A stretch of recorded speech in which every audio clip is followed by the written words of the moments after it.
मंगलाचरण। ओम अज्ञानितिमिरान्धस्य ज्ञानजनशलाकया चक्षुर्निमित्तं येन तस्मै श्री गुरुवे नमः। श्री चैतन्य मनोभीष्टं स्थापितं येन भूतले स्वयं रूप कदा मह्यं ददाति स्वपदान्तिकम्। वन्दे अहं श्रीगुरो श्रीयुष्पदकमलं श्रीगुरुवैष्णवांश्रय श्रीरूपं सागरजातं सगुरुनिर्तात्मवितं सा सजीवम् साद्वैतं सावधूतं परिजनसहितं कृष्ण चैतन्य देवं श्री राधा कृष्ण पादान सगुरु ललिता श्री विशाखान्वितास्य। हे कृष्ण करुणा सिंधु दीन बंधु जगतपते गोपेश गोपिका कांत राधा कांत नमस्ते। तप्त कंचानि गौरांगी राधे वृंदावन वनेश्वरी कृष्ण वासुदेवी देवी प्रेमामि हरिप्रिय।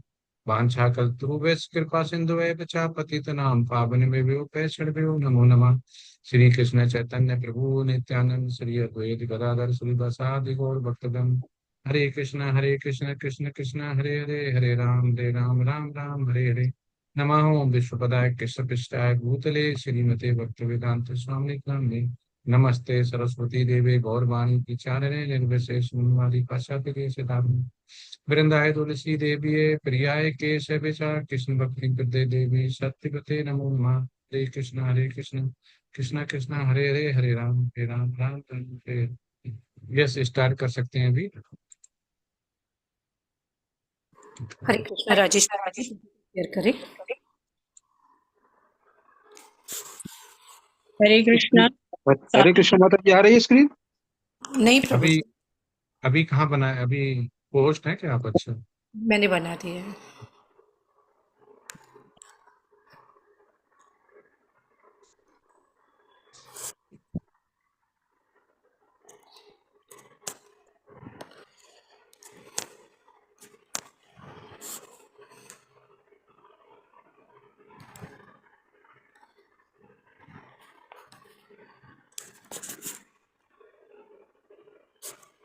आ रहा है माता जी स्क्रीन? नहीं प्रभु नहीं जी, नहीं है।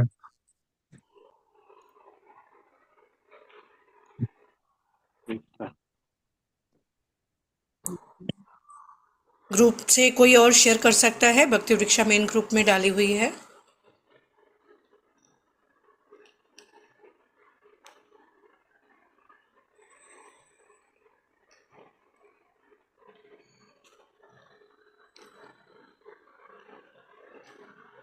हरे कृष्णा माता जी, मेरे यहाँ पर नेटवर्क का बहुत इशू है, यहाँ से अब भी नहीं हो। अब आ रहा है माता जी?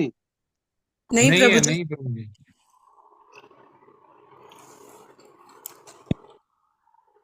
मैंने ट्राई भी किया।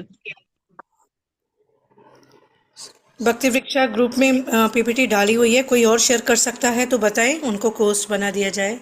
ग्रुप डी की शेयर करनी है। कोई कर सकता है, कोई सेवा दे सकता है तो आगे आइए, सब भगवान का ही है। इतना वैराग्य लगाइए। प्रभु जी मैं कोशिश करती हूँ।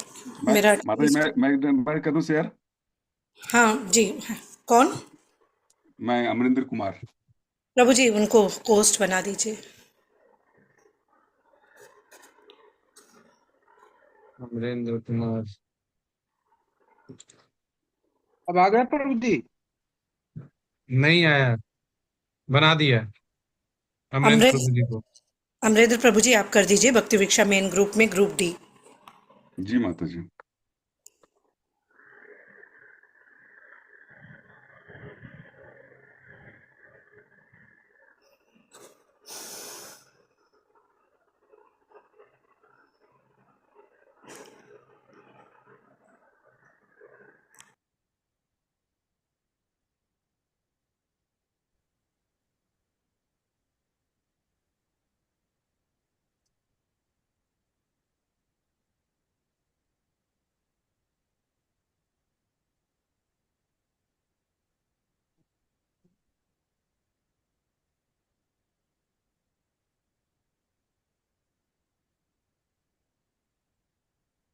माता जी, इनका पीडीएफ पीपीटी फॉर्म में नहीं है, माइक्रोसॉफ्ट में है। जी पीपीटी फॉर्म नहीं है, ये व्हाट्सएप में है। मतलब ये एक्चुअली मैं करता हूँ, लेकिन मेरे को डाउट हो रहा है अब। एक मिनट, माता जी, मैं प्रेजेंट कर रहा हूँ माता जी, आप दीजिए जरा ये। मैं करती हूँ, रुकिए। दोबारा होस्ट बनाइए मेरे से। पीडीएफ फॉर्म है प्रभु जी, मैं करती हूँ। एक मिनट, वापस आना पड़ेगा।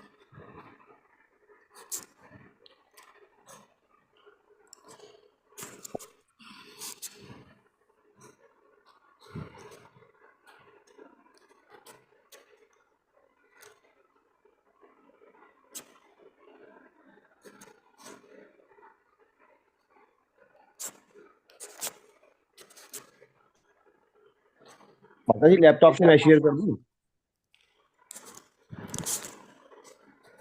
करिए प्रभु जी, माता जी कोई भी करिए। प्रभु जी आप मुझे चलिए हो गया शायद शेयर। नहीं, ये कुछ और आ गया। प्रभु जी मुझे को सुना दीजिए आदित्य को। देखिए आया प्रभु जी। नहीं, नहीं आया माता जी, आज दिन ऐसे ही है लग रहा है। प्रभु जी आप हरे मुझे कृष्ण को माता सुना जी। दीजिए। हरे कौन, कृष्ण आदित्य माता जी प्रभु जी को? मुझे हाँ मुझे मुझे आ रही है होस्ट बना प्रभु जी, मैं दिए। सिलेक्ट करके मैं कर देता हूँ। मैं होस्ट आदित्य बन प्रभु गए जी को माता जी, बनाता हूँ, नेटवर्क आ गया। ये करा देंगे। बस 1 मिनट लगेगा मुझे कनेक्ट करने में लैपटॉप, क्योंकि मैं मोबाइल से कनेक्ट हुआ था। हरे कृष्णा प्रभु जी, मेरा लैपटॉप में मैंने डाउनलोड करी है, मुझे कर सकते हैं आप अगर। प्रभु जी अभी माता देखो जी का हो कौन गया। दिखा रहा है। आदित्य प्रभु जी ने भी दिखा रहे हैं लैपटॉप से।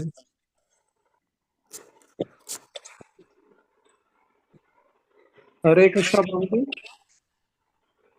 प्रभु जी आया। हाँ दिख रहा है, ये आ हाँ गया। लेकिन रोटेट करिए इसको, बहुत छोटा जी है। जी।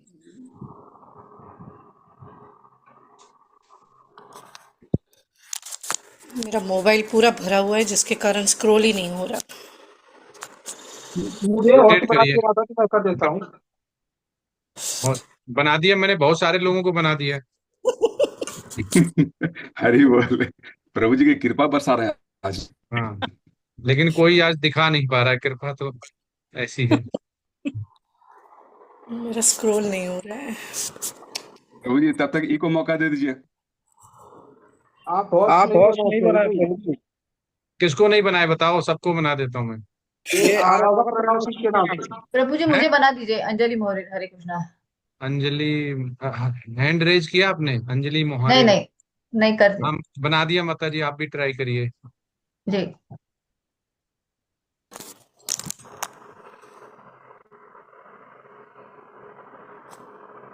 हो रही है प्रभु जी।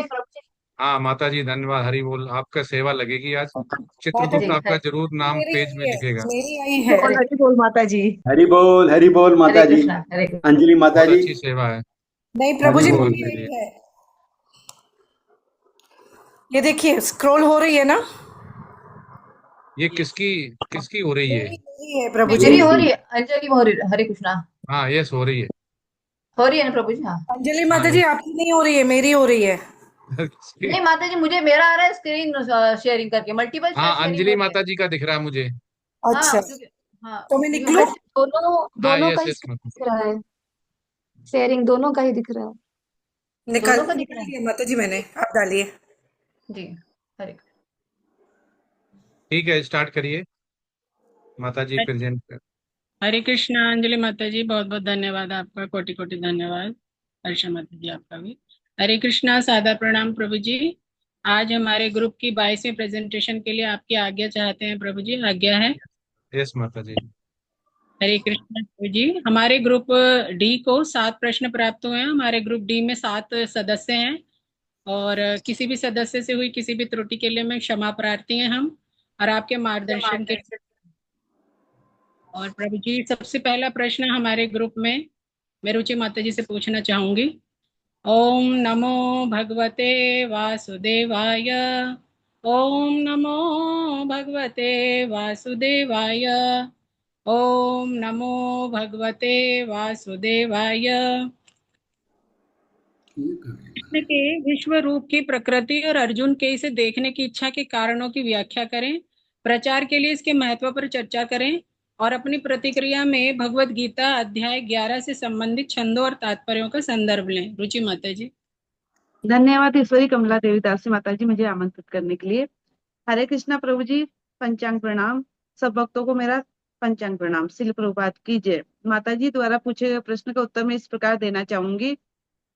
भगवत गीता के अध्याय 10 में भगवान अपने ऐश्वर्य और विभूति के बारे में बताते हैं और कहते हैं कि ये सब मेरे अंश के समान है, मैं हर जगह उपस्थित हूँ। तब अर्जुन बोलता है कि आप कैसे हर जगह उपस्थित है, कृपा करके मुझे बताएं जिससे मेरा मन शांत हो जाए। कृपया आप अपने विराट रूप का दर्शन करवाएं। तब भगवान अपने भक्त की इच्छा को पूरी करते हैं और विराट रूप का दर्शन करवाते हैं। लेकिन विराट रूप का दर्शन करवाने के पहले ही अर्जुन को बताते हैं कि तुम इस रूप के दर्शन से सब कुछ देखोगे, इससे तुम घबराना नहीं। लेकिन तुम इस भौतिक आंखों से मेरे विराट रूप का दर्शन नहीं कर सकते, इसलिए मैं तुम्हें दिव्य दृष्टि प्रदान करता हूँ। जब अर्जुन विराट रूप का दर्शन करता है तो वो घबरा जाता है। वो देखता है कि विराट रूप कहाँ से स्टार्ट और कहाँ पर अंत है, वो समझ ही नहीं पा रहा है। तब भगवान अर्जुन को बोलते हैं कि मैं ही काल हूँ, सब कुछ मेरा ही किया हुआ है, मेरी जो इच्छा होती है वो होकर रहती है। लेकिन अर्जुन तुम सहयोगी बनो, इससे तुम्हारा गुणगान होगा और यश होगा, क्योंकि तुम तो केवल निमित्त मात्र हो, इसलिए शस्त्र उठाओ। अर्जुन भगवान के विराट रूप को देखने के कई कारण बताते हैं। फर्स्ट, अगर भविष्य में कोई बोल दे कि मैं भगवान हूँ, तो तो उसे हम लोग बोल सकते हैं कि आप अपना विराट रूप दिखाएं। सेकंड, कई लोग विराट रूप को सर्वश्रेष्ठ मानते हैं, लेकिन कृष्ण सर्वश्रेष्ठ है, क्योंकि विराट रूप से कृष्ण नहीं निकले, कृष्ण से विराट रूप के दर्शन होते हैं। तीसरा कारण, बहुत से लोगों को डाउट होता है कि कृष्ण बड़े या नारायण, तो इससे ये भी क्लियर होता है कि भगवान इस अध्याय में जब अपने दो भुजा वाले रूप में आते हैं, तो उससे पहले अर्जुन को अपना नारायण रूप का दर्शन करवाते हैं। और कारण है कि भगवान की कौन से रूप से संबंध बना सकते हैं, ये भी क्लियर होता है। क्योंकि अगर विराट रूप से संबंध जोड़ेंगे तो पता ही नहीं चलेगा कि कहाँ से स्टार्ट करना, कहाँ अंत होगा। इसलिए हमें कृष्ण से संबंध जोड़ना चाहिए। इसी के साथ मैं अपनी वाणी को विराम करती हूँ। मुझसे हुई गलती के लिए मैं क्षमा प्रार्थी हूँ। अब मैं ईश्वरी कमला देवी दासी माता जी को आगे प्रस्तुति के लिए आमंत्रित करती हूँ और उनसे पूछना चाहती हूँ कि भक्त जो सही ढंग से कृष्ण के साथ एक पारलौकिक संबंध में स्थित है, प्रेम पूर्ण विशेषताओं से आकर्षित कि होते हैं कि ऐश्वर्य के ईश्वर विहीन प्रदर्शन से। तात्पर्य 11.8 भागवत गीता अध्याय 11 के संदर्भ में इस कथन की व्याख्या करें। हरे कृष्णा प्रभु जी, सादर प्रणाम।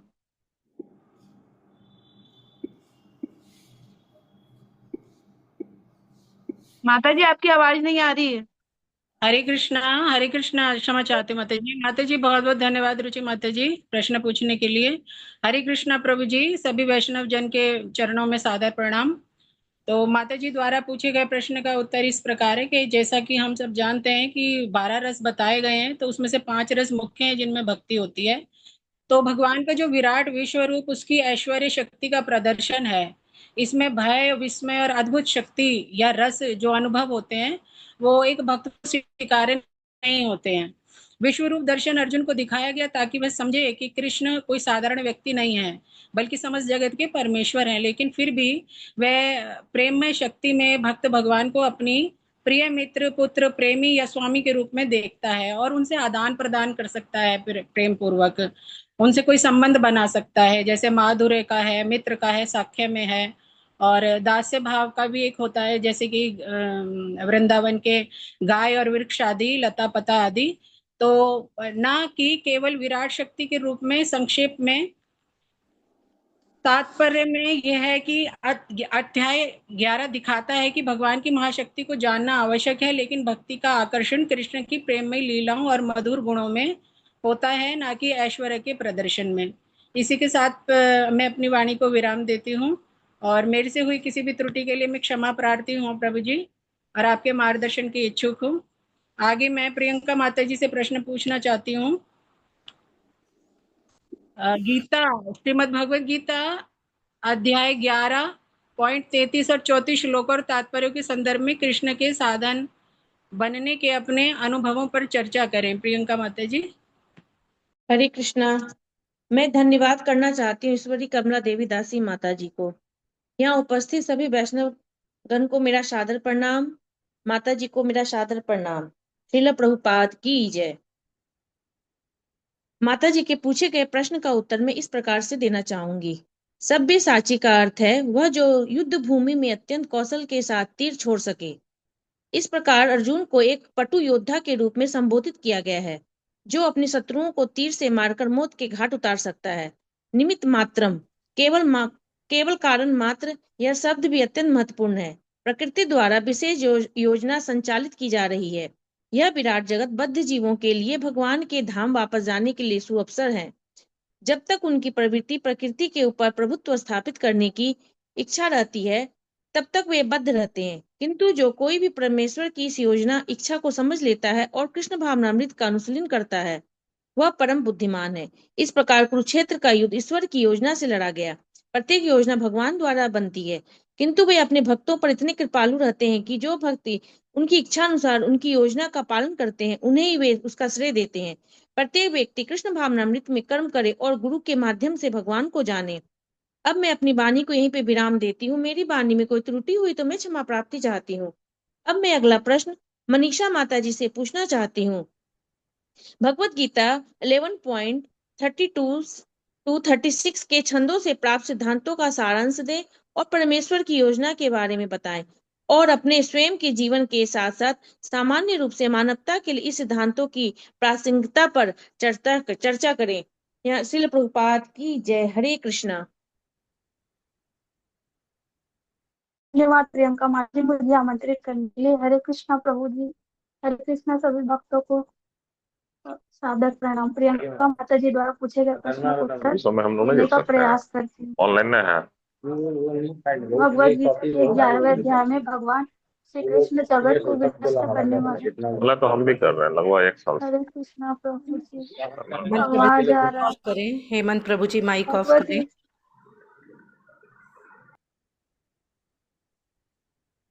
बोलिए माता भगवद जी। गीता के 11वें अध्याय में भगवान श्री कृष्ण जगत को जी माता जी प्रियंका माता जी द्वारा पूछे गए प्रश्न का उत्तर देने का प्रयास करती हूँ। भगवद गीता के 11वें अध्याय में भगवान श्री कृष्ण जगत को विनष्ट करने वाले काल अर्थात विराट रूप के दर्शन कराया है, जिससे अर्जुन को समझ आया कि वह केवल निमित्त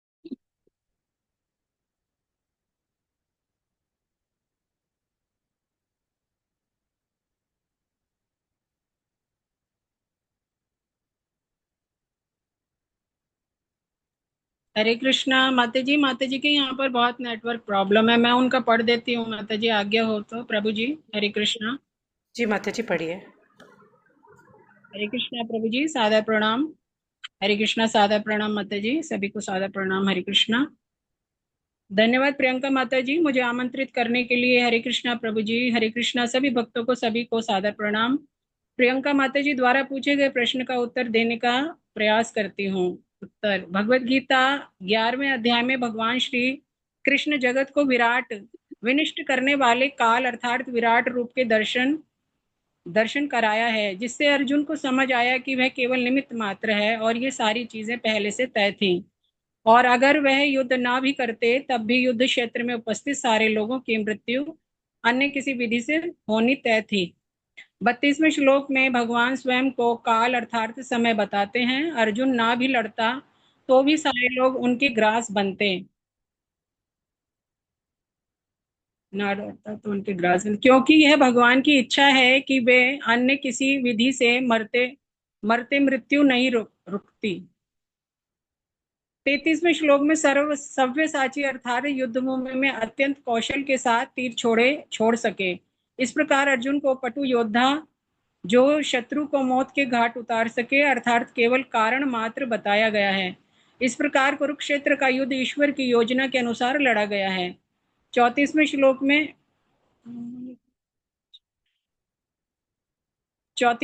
में थोड़ा लेंदी है प्रभु जी, क्षमा चाहूंगी। 34वें श्लोक में सभी योजना भगवान द्वारा बनाई गई है, परंतु वे अपने भक्तों पर इतने कृपालु रहते हैं, जो भक्त उनकी इच्छा अनुसार उनकी योजना का पालन करते हैं, उन्हें ही वे उसका श्रेय देते हैं। भगवान की योजना भी उन्हीं की कृपा से समझी जा सकती है। भक्तों की योजना उनकी योजनाएं हैं। 35वें श्लोक में अर्जुन भगवान की विश्व रूप के कारण आश्चर्यचकित था और कृष्ण को बारंबार नमस्कार कर रहा था। परमेश्वर की योजना संपूर्ण सृष्टि के लिए होती है। वे बताते हैं कि कैसे संपूर्ण सृष्टि का विनाश होता है और फिर से धर्म की स्थापना के लिए कार्य किया जाता है। महाभारत का युद्ध भी अधर्म के विरुद्ध धर्म की स्थापना का युद्ध था। अपने ही जीवन में हमें कर्तव्यों का पालन करना चाहिए, ईश्वर के प्रति विश्वास रखना चाहिए, ईश्वर ही परम सत्य है ये मानना चाहिए और ईश्वर की शरण में रहना चाहिए। इस प्रकार मैं अपने प्रश्न की प्रस्तुति यहीं समाप्त करती हूँ और मुझसे हुई किसी भी प्रकार की त्रुटि के लिए मैं क्षमा चाहती हूँ और भविष्य में मार्गदर्शन की कामना करती हूँ। और मैं अब सुभद्रा करुणा देवी दासी माता जी से प्रश्न पूछना चाहती हूँ। भगवत गीता अध्याय 11 के 35 और 36 श्लोकों और तात्पर्यों के संदर्भ में अर्जुन की प्रार्थनाओं से दार्शनिक महत्व की कम से कम 3 बिंदुओं पर चर्चा करें। हरे कृष्णा, सादर प्रणाम प्रभु जी। प्रभु जी, मेरे द्वारा हुई किसी भी वाणी की त्रुटि के लिए मैं क्षमा प्रार्थी हूँ, आपके मार्गदर्शन की इच्छुक हूँ और क्षमा प्रार्थी हूँ प्रभु जी, मैंने ध्यान नहीं दिया, ये बहुत लेंथी माता जी ने एंड टाइम पे शायद डाला है, तो उसके लिए बहुत क्षमा प्रार्थी हूँ। हरे कृष्णा। धन्यवाद माता जी। सुभद्रा करुणा देवी दासी माता जी प्रेजेंट नहीं है, इसलिए उनकी प्रस्तुति को मैं, उनके प्रश्न के उत्तर की प्रस्तुति को मैं ही देना चाहूंगी। धन्यवाद माता जी, मुझे आमंत्रित करने के लिए। हरे कृष्णा सभी भक्तों को, हरे कृष्णा प्रभु जी, सादर चरण वंदन, दंडवत प्रणाम, श्री प्रभुपाद जी की जय। माता जी के प्रश्न का उत्तर इस प्रकार से देना चाहूंगी। साक्षात्कार से विवेक और नम्रता का जन्म। अर्जुन जब विराट रूप देखता है तो उसे यह अनुभूति होती है कि श्री कृष्ण केवल उनके मित्र, सारथी या सखा नहीं है, बल्कि समस्त ब्रह्मांड के नियंता है। दर्शन के साथ अर्जुन की दृष्टि बदल जाती है, सखा भाव से वह दास्य और शरणागत भाव में आ जाता है। यह दर्शाता है कि आत्म साक्षात्कार या परम सत्य के दर्शन से अहंकार गलकर विनम्रता उत्पन्न होती है। दूसरा, मानव संबंधों में अज्ञान और परमात्मा की क्षमा। अर्जुन स्वीकार करता है कि उसने कृष्ण को मित्र समझकर कभी हे कृष्ण, हे यादव, हे सखा कहकर साधारण ढंग से संबोधित किया, कभी मजाक किया और कभी उपेक्षा की। विराट रूप देखने के बाद वह अपराध बोध और भय से भरकर क्षमा मांगता है। यह दार्शनिक महत्व यह है कि जब जीव अज्ञानवश परमात्मा को सामान्य समझता है, तब भी भगवान कृपालु होकर उसकी भूलें क्षमा कर देते हैं, बशर्ते वह हृदय से पश्चाताप और शरणागति करे। थर्ड, संबंध का रूपांतरण, सखा भाव से शरणागति तक। अर्जुन प्रारंभ में श्री कृष्ण को अपना सारथी और मित्र मानता था, परंतु विराट रूप के दर्शन के बाद वह उन्हें समस्त लोगों के पिता और पूजनीय गुरु के रूप में स्वीकार करता है।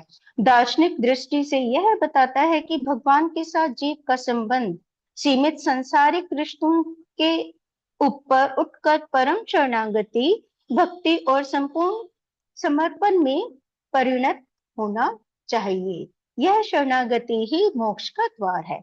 संक्षेप में हम श्लोकों से हमें यह शिक्षा मिलती है कि पहला, परम सत्य का साक्षात्कार अहंकार को मिटाकर विनम्रता लाता है। दूसरा, अज्ञानवश हुई भूलों के लिए परमात्मा की क्षमा उपलब्ध है यदि हृदय से प्रार्थना की जाए। तीसरा, सच्ची भक्ति साधारण मित्रता से ऊपर उठकर पूर्ण शरणागति में बदलनी चाहिए। इसके साथ ही मैं सुभद्रा करुणा देवी दासी माता जी के प्रश्न के उत्तर की प्रस्तुति को यहीं विराम देती हूँ। अगर मुझसे कोई त्रुटि हुई हो तो उसके लिए क्षमा प्रार्थी हूँ तथा आपके मार्गदर्शन की अभिलाषी हूँ। अब मैं संध्या माता जी को उनके प्रश्न की प्रस्तुति के लिए आमंत्रित करती हूँ तथा उनसे यह प्रश्न पूछना चाहती हूँ। DG 11 41 to 42 श्लोकों और तात्पर्यों के संदर्भ में अर्जुन द्वारा कृष्ण को हे कृष्ण, हे यादव आदि के रूप में संदर्भित करने के महत्व की व्याख्या की करें। हरे कृष्णा सभी भक्तों को धन्यवाद। धन्यवाद सुभद्रा करुणा देवी दासी माता जी, मुझे आमंत्रित करने के लिए। हरे कृष्णा सभी भक्तों को, हरे कृष्णा प्रभु जी, सादर चरण वंदन, दंडवत प्रणाम, श्री प्रभुपाद जी की जय। मैं सुभद्रा करुणा देवी माता जी के पूछे गए प्रश्न का उत्तर इस प्रकार से देना चाहूंगी। बीजी के श्लोक 11.41 to 42 में अर्जुन द्वारा कृष्ण को हे कृष्ण, हे यादव जैसे संबोधनों से पुकारने का महत्व यह है कि वह उनके पहले से घनिष्ठ मित्रवत व्यवहार को स्वीकार कर रहे थे, जबकि वे कृष्ण के विराट रूप को देख रहे थे। यह स्वीकारोक्ति बताती है कि अर्जुन पहले कृष्ण को एक सामान्य मित्र के रूप में देखते थे, उनकी अलौकिक शक्ति से अनभिज्ञ थे और अब वे अपनी इस भूल पर क्षमा मांग रहे हैं। यादव शब्द श्री कृष्ण के यदुवंश से संबंध को दर्शाता है। यहाँ इसका उपयोग उनके मानवीय पक्ष की ओर संकेत करता है, जिसे अर्जुन ने अपनी अज्ञानता में देखा था। यह श्लोक अर्जुन की विनम्रता और कृष्ण की महानता के प्रति उनकी विनम्र भावना को दिखाता है। यह अर्जुन के ज्ञान की यात्रा का एक महत्वपूर्ण पड़ाव है, जहां वे एक सामान्य व्यक्ति की भांति कृष्ण के वास्तविक स्वरूप और उनकी महानता को पहचानते हैं। अब मैं अपने प्रश्न के उत्तर की प्रस्तुति को यहीं विराम देती हूँ। अगर मुझसे कोई त्रुटि हुई हो तो उसके लिए मैं क्षमा प्रार्थी हूँ तथा आपके मार्गदर्शन की अभिलाषी हूँ। अब मैं राजेश प्रभु जी को आमंत्रित करती हूँ तथा उनसे यह प्रश्न पूछना चाहती हूँ। बीजी 11.46 to 55 के छंदों से प्रमाण प्रस्तुत करें और कृष्ण को उनके दो हाथों वाले रूप में भगवान के मूल रूप और भगवान के अन्य सभी रूपों और अवतारों के स्तोत्र के रूप में स्थापित करने का तात्पर्य है। हरे कृष्णा। सादर प्रणाम सभी भक्तों को।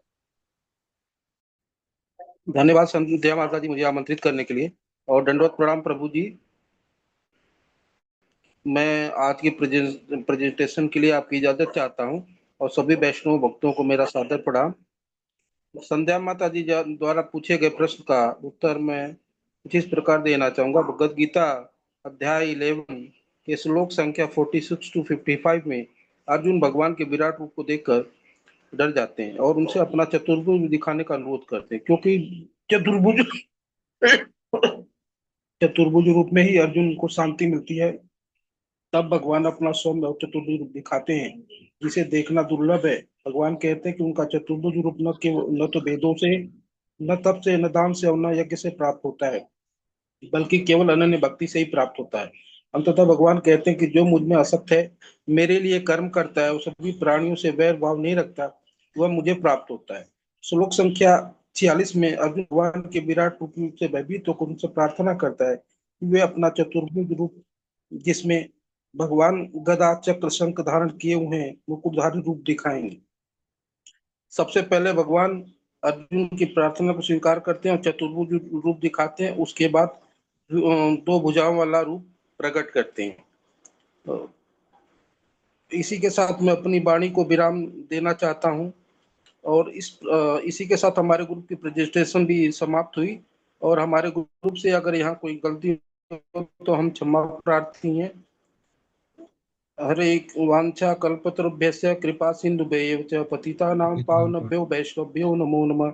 हरे कृष्ण कृष्ण कृष्ण हरे हरे, हरे राम राम राम हरे हरे। हरे कृष्णा जी। सभी हरे को।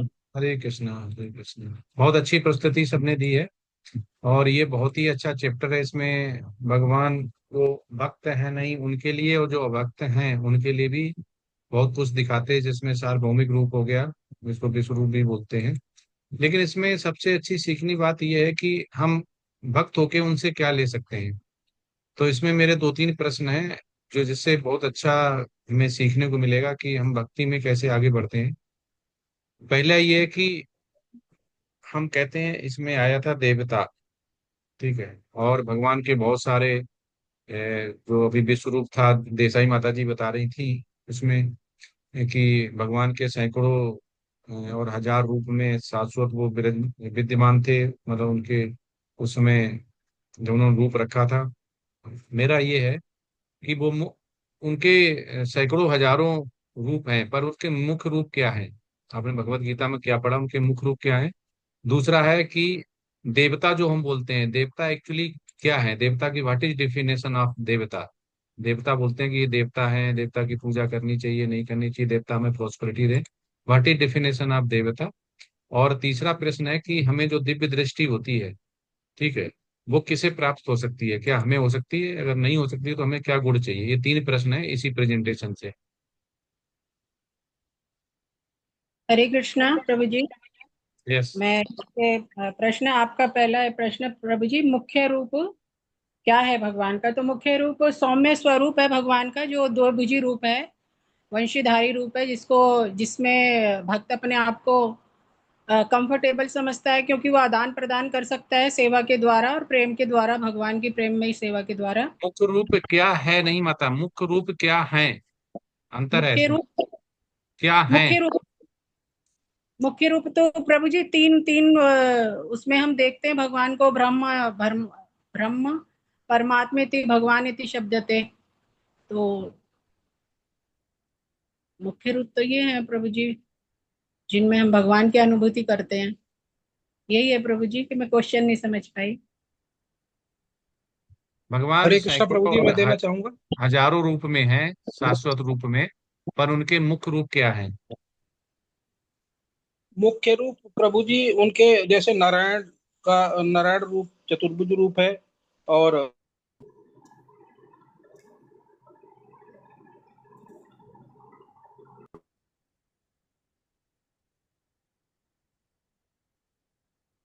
मुख्य रूप प्रभु जी श्री कृष्ण भगवान का ही हम कहते हैं, जैसे कि ब्रह्म संहिता से भी हमें उदाहरण देखने को मिलता है। ईश्वर परमा कृष्ण सच्चिदानंद विग्रहनादिरादिर गोविंद सर्व कारण कारणम।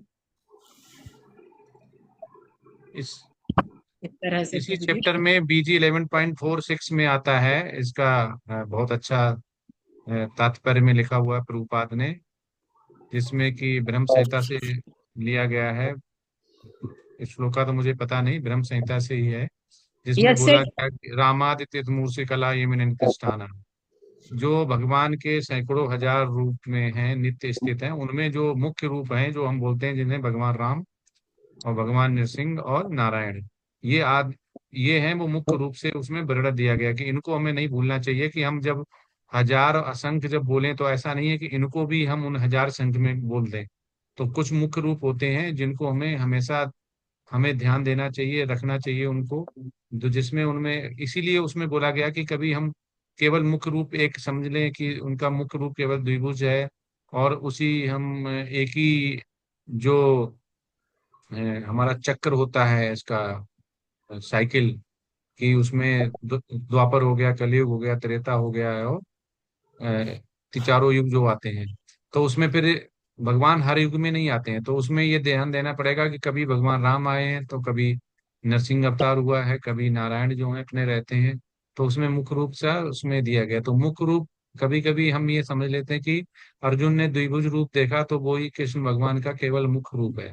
तो इसमें इसीलिए समझाया गया है कि कभी कभी हम उसको ऐसा ना समझ लें केवल एक ही बनाए, लेकिन नहीं, भगवान जैसे आचार्य लोगों से पूछोगे कि हम राम राम जपते हैं तो हमें क्या करना है, छोड़ देना चाहिए या नहीं, वो करेंगे छोड़ना कुछ नहीं, जोड़ना है। अगर राम जप रहे हो तो राम जपते रहिए, लेकिन हरे कृष्ण महामंत्र पर्टिकुलर इस कलयुग के लिए बना हुआ है। ठीक है। अब दूसरा है देवता क्या है और हरे दिव्य दृष्टि कौन ले सकता है? हरे कृष्ण प्रभु जी। देवता, मैं जवाब दूं? हरे कृष्णा माता जी, पहले प्लीज मुझे मेरे ग्रुप का क्वेश्चन है, फिर आप, मैं रॉन्ग हो जाऊं फिर आप, और वो तो मैं होंगी, मैं प्रयास कर रही हूँ, दासी हूँ, क्षमा चाहती हूँ माता जी। तो प्रभु जी आपने पूछा देवता क्या है, तो जो 11वें चैप्टर में श्रील प्रभुपाद बता रहे हैं कि जो भगवान विष्णु की पूजा करते हैं वो देवता हैं, और उनको देवता कहा गया है प्रभु जी, भगवान विष्णु के भक्तों को। हाँ, यस हरे माता जी। कृष्णा प्रभु जी, थोड़ा हाँ, यस। प्रयास मैं भी करना चाहूंगी। जो ये देवता होते हैं ये स्वर्ग में रहते हैं और अमर होते हैं, और ये कृष्ण जी के पार्षद हैं। हरे कृष्ण। केवल हरे स्वर्ग कृष्णा नहीं प्रभु जी। रहते, कृष्णा और भी प्रभु जी, उनके लोक हैं। अब मैं हरे दे सकती हूँ? मैं यस इस यस, ग्रुप की नहीं हूँ। हरि बोल माता, सब मैं हम एक ही प्रयास करूँ? मैंगलोर मंदिर से हम सब जुड़े हैं माता जी, एक ही ग्रुप के हैं। क्षमा चाहती हूँ, प्रश्न मेरे से था तो हाँ, इसलिए, मतलब मेरे ग्रुप से था इसलिए मैं क्षमा चाहती हूँ माता जी। प्लीज बताइए। हरे कृष्णा प्रभु जी। यस। देवता, देवता वो होते हैं जो शुद्ध सत्व गुण में होते हैं, जो तीनों गुणों से ऊपर चले जाते हैं शुद्ध सत्व गुण में, फिर वो यस देवता माता जी। बनते हैं। हरे कृष्ण। जो भगवान के यस, क्या बोलते हैं, भगवान के मैनेजमेंट, मतलब मैनेजर्स, भगवान के मैनेजर्स होते हैं वो। Yes, yes. हरे कृष्ण जी। प्रभु जी, इसमें थोड़ा सा मैं ऐड करना चाहूंगा, मैं भी इस ग्रुप से नहीं हूँ। एक्चुअली देवता जो है वो एक तरह से भगवान के एजेंट हैं, लेकिन वो भी जन्म और मृत्यु को प्राप्त होते हैं। और जो तीन गुण हैं, उनसे वो बिल्कुल ऊपर नहीं है कि मतलब बिल्कुल उससे मुक्त हो गया, तीनों गुणों के अधीन होते हैं, लेकिन वो एक तरह से भगवान के पार्षद के रूप में कार्य करते हैं। और उनकी जो कर्म रहे हैं पहले वो इतने अच्छे रहते हैं कि कुछ समय के लिए देवता की श्रेणी ग्रहण करते हैं, लेकिन उनका ही पतन होता है जब उनके गुणों का ह्रास हो जाता है, उनके फल अच्छे कर्म फल का ह्रास हो जाता है, तो फिर से जो है उनका प्रभु जी, पतन होता है। प्रभु जी, यहाँ पे करेक्ट करना चाहेंगे, ये जो तीनों देवता जो आप ले रहे हैं गुणों के हैं, जिसमें ब्रह्मा हो गए, ठीक है, विष्णु भगवान हो गए, और हमारा शिव जी हो गए, ये गुणों के अधिकारी हैं, ना कि उस गुणों में खुद हैं वो। ये ध्यान रखना, ये बहुत कंफ्यूजन होती है। ये तीनों हैं वो गुणों के अधिकारी हैं, ना कि ब्रह्मा जी उस गुण में है, ना शिव जी उस गुण में है, ना विष्णु उस गुण में है। वो गुण में नहीं है। ये वैसे ही है कि जो टीचर फिजिक्स का पढ़ा रहा है, तो इसके मतलब वो स्टूडेंट नहीं, उस क्लास में वो बैठ तो रहा है, वो क्लास का स्टूडेंट नहीं है, वो क्लास का टीचर है।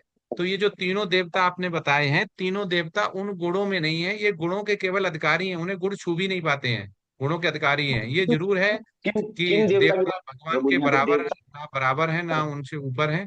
और देवता भी जीव जैसे ही होते हैं, जीव से ऊपर होते हैं, परसेंटेज उसमें ज्यादा होता है। लेकिन ये कभी भूल नहीं करना कि जो देवता हम बोल रहे हैं अभी, तीनों गुणों के, उन गुणों के जो अधिकारी हैं वो भगवान के पार्षद हैं, मैनेजर हैं, सब कुछ ठीक है। लेकिन उन गुणों में वो होते नहीं। ऐसा नहीं कि शिव जी भगवान है तो आप उनको तमोगुण में लगा दें, और ब्रह्मा जी को रजोगुण में, और विष्णु को सतोगुण में। ऐसा नहीं है। वो गुणों के अधिकारी हैं। मतलब वैसे ही है जैसे क्लास में कोई फिजिक्स का टीचर पढ़ा रहा है, तो वो क्लास में है, तो इसके मतलब वो ये नहीं कि वो स्टूडेंट है। वो स्टूडेंट नहीं है, उस क्लास में भले है, लेकिन वो टीचर है, उनसे डिफरेंट है। तो ये ध्यान रखना, वो गुणों के अधिकारी हैं, ना कि गुण में है। और विष्णु का सभी ने सही बताया। विष्णु में इसी में बताया गया है इस चैप्टर में, कि जिसमें बोलता गया है, विष्णु भक्ता स्मरतो देवा। जो यस। स्मृति करती है, जो भगवान का, विष्णु का स्मरण करता है, जो उनका भक्त है, वो देवता होता है। और जो दिव्य बोला गया, दिव्य दृष्टि किसे मिल सकती है? दिव्य दृष्टि उसे मिल सकती है जो दिव्य होगा, इसलिए दिव्य बोला गया है। क्योंकि जो टीचर होगा वो टीचर की एजुकेशन लेगा, जो साइंटिस्ट होगा वो साइंटिस्ट की लेगा, जो मिसाइल बनाने होगा वो मिसाइल की लेगा। तो ऐसे ही दिव्य दृष्टि होगा, लेने वाला होगा, वो दिव्य होगा। और दिव्य कौन होगा? जो कि इससे ऊपर उठ चुका होगा। किससे? जो कि इस तमोगुण रजोगुण सतोगुण से ऊपर उठ चुका होगा, वो दिव्य बन जाएगा। और दिव्य बनेगा तभी दिव्य दृष्टि मिलेगी। तो दिव्य दृष्टि नहीं मिल सकती, हमें भी भगवान को देखना होगा, तो सबसे पहले हमें दिव्य बनना पड़ेगा। ऐसा नहीं कि हमें भगवान आएंगे, हम दिव्य बने नहीं, वो कहेंगे लो दृष्टि हम तुम्हें देते, तुम देख लो। इतना आसान नहीं है। भगवान इतने ही आसान होते तो बहुत इजीली मिल जाते। क्योंकि हर चीज के लिए जितना बड़े अध्याय में हम जाते हैं, जैसे 10th की परीक्षा देंगे तो थोड़ी इजी होगी, लेकिन 12th की और टफ होगी। तो भगवान को पाना थोड़ा टफ है। लेकिन जब हम भक्ति से जाते हैं और गुरु के माध्यम से जाते हैं, तो जैसे हमें टीचर पढ़ा देता है, तो हमारे लिए वही प्रश्न है, बड़ा आसान हो जाता है। हमें समझ में नहीं आता है, खुद पढ़ते रहे तो हमें समझ में नहीं आता। ऐसे ही गुरु फिर बड़ा आसान कर देता है रास्ता। वो भगवान से प्रेमालाप करवा देता है, मिलवा देता है और बता देता है। जैसे आचार्य लोग बोलते हैं कि हम भगवत धाम जाएंगे, और गेट पे मान लो एंट्री नहीं मिली, थोड़ा लेट हो रहा होगा, तो वहीं से चिल्लाने लोगों, प्रभुपाद प्रभुपाद प्रभुपाद, तो वो गेट कीपर खुद सोचेगा इसका कोई मिलने वाला अंदर है, तो वो गेट खोल देगा। तो ऐसे करके आचार्य लोग बताते हैं कि हमें हमेशा ही अपने गुरु, जो हमारे शिक्षा गुरु हैं, दीक्षा गुरु हैं, उनसे हमें हमेशा ही भगवान के प्रति कैसे प्रेम बढ़ाएं, कैसे हम सेवा भाव लाएं, कैसे सेवा दें, ये हमेशा करती रहनी चाहिए। और ये सारे भगवत गीता के चैप्टर हमें कुछ ना कुछ इसी तरह से हर चैप्टर में बताते हैं कि प्रेमा भक्ति कैसे बढ़ानी है हमें। हम कनिष्ठ भक्ता से हम आगे कैसे बढ़ सकते हैं, हम प्रेम भक्ति में कैसे जा सकते हैं, हम रजोगुण से सतोगुण में, सतोगुण से शुद्ध सतोगुण में कैसे। सारों का सार, जितने भी वेद शास्त्र हैं उनका सार एक ही है, कि हमारा भगवान से क्या संबंध है। हम शरीर नहीं आत्मा है, और हमें हमारा जो घर है ओरिजिनल, जहाँ वापिस जाना है, वो भगवत धाम है। और उसके लिए एलिजिबिलिटी क्या है, हम यही खोजते रहते हैं। तो इसी की तरह हमें हमें ये अच्छी तरह से सीख के, भगवान की भक्ति करके, भगवान को खुश करके, प्रेमा भक्ति बढ़ा के, हमारा एक ही लक्ष्य होना चाहिए कि हमारे जो भी गुरु का आदेश है वो पूरा हो, और सेवा भाव हमें बनी रहे। सेवा सेवा जरूर करनी है। सेवा जब हम करते हैं तो हमें बहुत सारे की जो हमें विकर्ण होते हैं, हमें जो प्रारब्धियां होती हैं, वो सारी ही पिघल जाती हैं, वो सारी नाश हो जाती हैं, उनका विनाश हो जाता है। सेवा भाव से हमें शुद्धता आती है, सेवा भाव से ही हमें प्रेमा भक्ति आती है, सेवा भाव से ही भगवान अपनी तरफ हमें अट्रैक्ट करता है। हरे कृष्णा। अब दूसरी प्रेजेंटेशन लेते हैं। हरे कृष्णा ग्रुप ई। किसको बनाए? हरे कृष्णा कौन कर रहा है आज पीपीटी शेयर? माता जी मैं। ग्रुप डी के डिवोटीज हैंड डाउन कर दें और ग्रुप ई के डिवोटीज हैंड रेस करें। प्रभु जी, अमरेंद्र प्रभु जी। हाँ, बना दिया जी।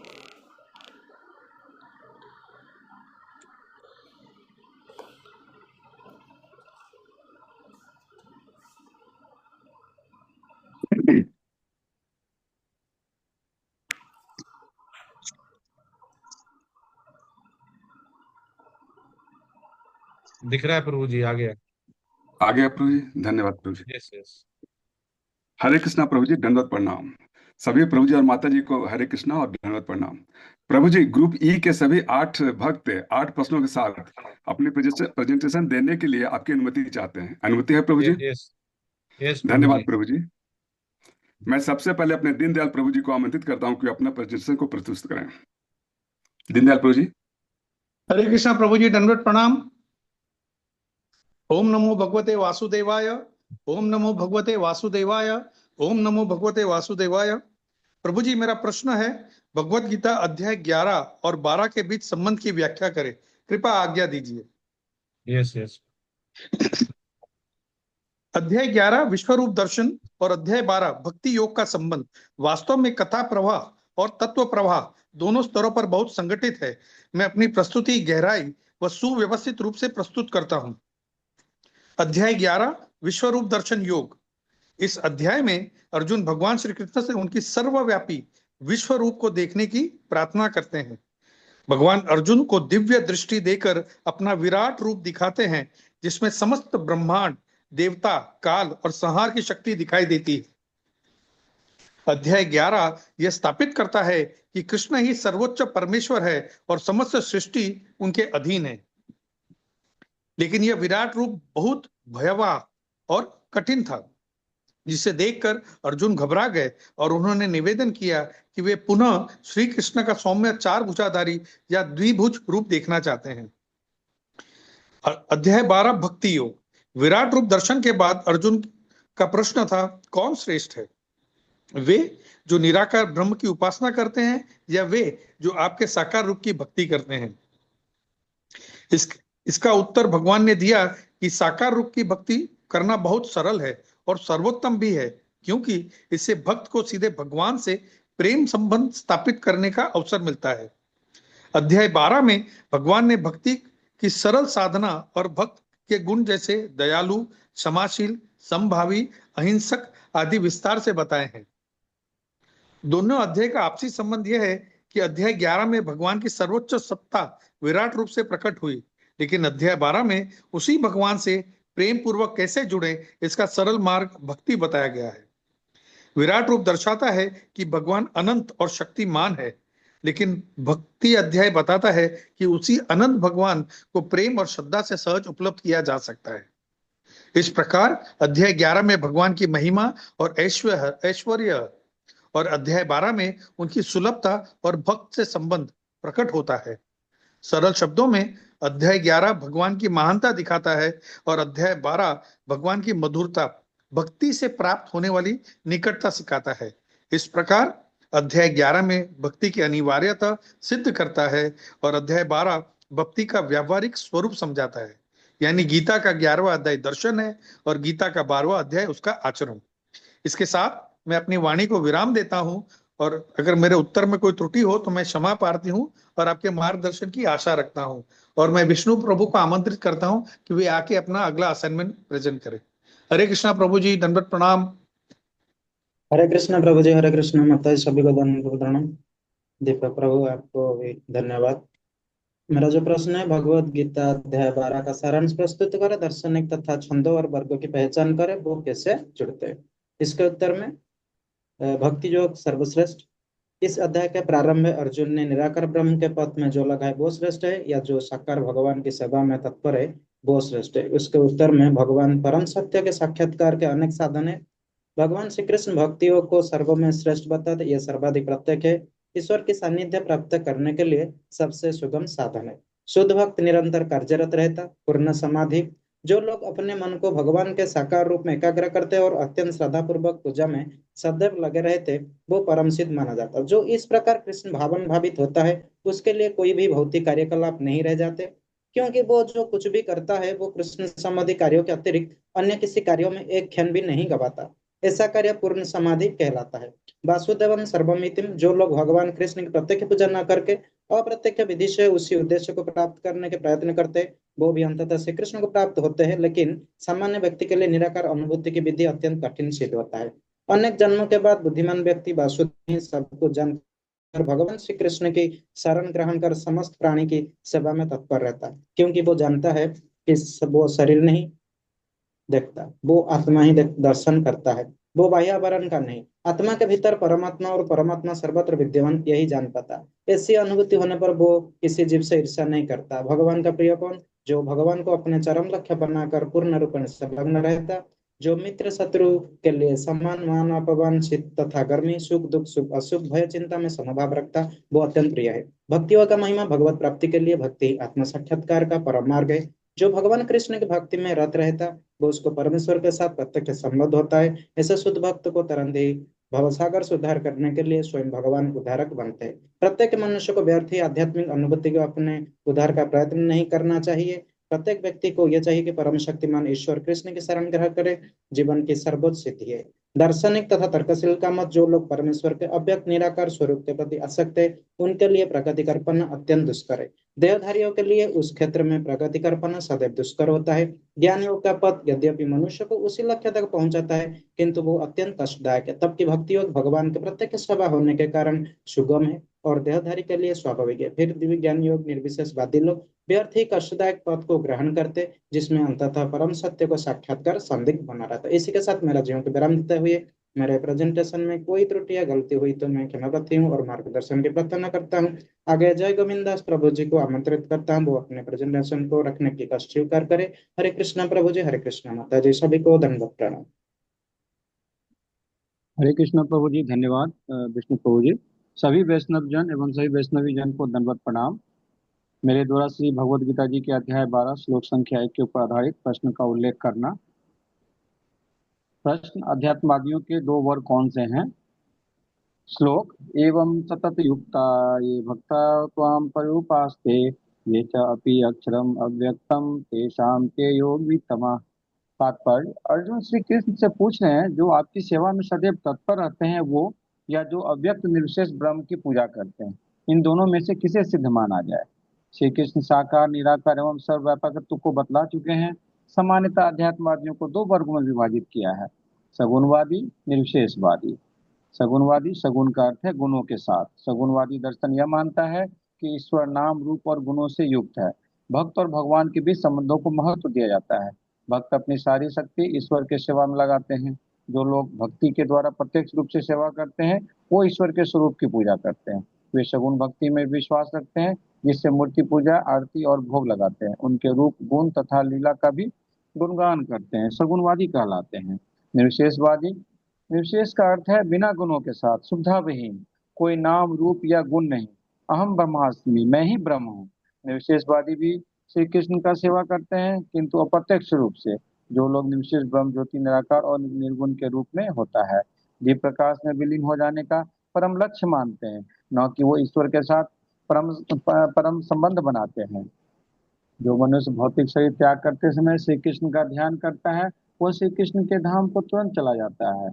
यज्ञम वापी स्मरण भावम त्यजते कलेबरम। पिछले कई अध्याय में श्री कृष्ण बतला चुके हैं कि जो भी अंतःकरण में श्री कृष्ण का चिंतन करता है, वही परम सिद्ध माना जाता है। इसलिए प्रत्येक अध्याय का निष्कर्ष निकलता है कि मनुष्य को श्री कृष्ण के सगुण रूप के प्रति अनुरक्त होना चाहिए। सगुण का मतलब शुद्ध भक्ति। अव्यक्त रूप के भक्त, ये भक्त भगवान को निराकार, अज्ञेय और अव्यक्त रूप में मानते हैं। वे भगवान के अदृश्य रूप की पूजा करते हैं। अतः अर्जुन को अनुभव हो चुका है कि श्री कृष्ण को साकार रूप के प्रति आसक्त होना चाहिए। श्री कृष्ण के साकार रूप के प्रति आसक्त होना श्रेष्ठ है। मैं अपने वाणी को यहीं विराम देता हूँ। मेरे द्वारा किसी तरह का त्रुटि या गलती हुआ है तो मैं क्षमा प्रार्थी हूँ। कृपया मार्गदर्शन देने की कृपा करें। आगे के प्रश्नों के लिए मैं श्री शंकर प्रभु जी से निवेदन करता हूँ कि आगे के प्रश्नों का उल्लेख करें। सभी उपस्थित भक्तों को सादर प्रणाम। हरे कृष्ण। हरे कृष्णा प्रभु जी माता जी। हरे कृष्णा प्रभु जी माता जी, दंडवत प्रणाम। प्रभु जी, आज हमारे ग्रुप के मेंबर श्री शंकर प्रभु जी आज उपस्थित नहीं हो पाए, तो उनका प्रेजेंटेशन आज मैं पढ़ाऊं। क्या प्रभु जी मेरे को आज्ञा है? जी प्रभु जी। प्रभु जी, मेरा जो प्रश्न है वो है सगुण या निर्गुण उपासना का अर्थ क्या है? प्रभु जी, इसका उत्तर मैं इस प्रकार देना चाहता हूँ। सा का अर्थ है अच्छा और गुण का अर्थ है सत्व, अर्थात तीनों गुण। यहाँ पर उपासना का जो शाब्दिक अर्थ होता है, जिसमें उप का अर्थ है पास तथा आसना का अर्थ है बैठना, अर्थात उपासना का अगर मैं कंबाइन करके अर्थ बना रहा हूँ तो वो ये है, मन वचन कर्म ध्यान या जप के माध्यम से पूजा से जोड़ना उपासना होती है। प्रभु जी, भगवान का रूप या गुणों से युक्त उनकी दिव्य नाम की रूप लीलाएं गुण प्रकट करती हैं। जैसे भगवान राम तथा भगवान कृष्ण की उपासना सगुण उपासना है, क्योंकि भक्त भगवान को अपने नेत्रों से देखते हैं, योग रूप में ध्यान करते हैं, मुरली बजाते हुए देखते हैं और लीलाएं करते हुए देखते हैं। जब हम इस रूप में दिखते हैं तो यह सगुण उपासना है। जैसे हम मंदिर में जाते हैं, मंदिर में भगवान का चित्र चाहे तेल रूप में हो चाहे जिस भी रूप में हो, उसकी पूजा की जाती है, सगुण उपासना कहलाती है। भगवान के जो भी गुण हैं हमें भौतिक रूप में दिखाई देते हैं, भौतिक नहीं होते, ये भक्ति है, ये शिक्षा देने वाली होती है। इसी प्रकार प्रभु जी, जो निर्गुण उपासना होती है उसमें निर्गुण का अर्थ है जिसमें नाम रूप आकृति या गुणों का कोई अनुभव नहीं होता। भगवान का निराकार अव्यक्त और रूपहीन स्वरूप की उपासना या पूजा करना ही निर्गुण उपासना होती है। यहाँ नाम लीला स्वरूप या विग्रह की कल्पना नहीं करते हैं, केवल शुद्ध चेतना या प्रकाश को ध्यान में लाते हुए साधक ये सोचकर ध्यान करते हैं कि परम सत्य निराकार निर्गुण सर्वव्यापक है और उसमें लीन होने का प्रयत्न करते हैं, जिसे निर्गुण उपासना कहते हैं। इस रूप की उपासना करना अत्यंत कठिन है, क्योंकि हम शरीरधारी जीव हैं और हमारी प्रकृति इंद्रियों के माध्यम से वस्तु को समझने की होती है। इसमें कोई रूप न होने के कारण निर्गुण उपासना को ध्यान लगाना अत्यंत कठिन है और कलेशकारी होता है। सगुण और निर्गुण दोनों भगवान तक पहुंचाती है, परंतु सगुण सरल है और सीधा फल मिलता है। अब मैं अपनी बात को यहीं विराम देते हुए सिद्धांत प्रभु जी को आमंत्रित करता हूँ कि वे अपना प्रेजेंटेशन प्रस्तुत करें। अगर मेरे उत्तर में कोई त्रुटि तो क्षमा करें एवं आगे मार्गदर्शन करें।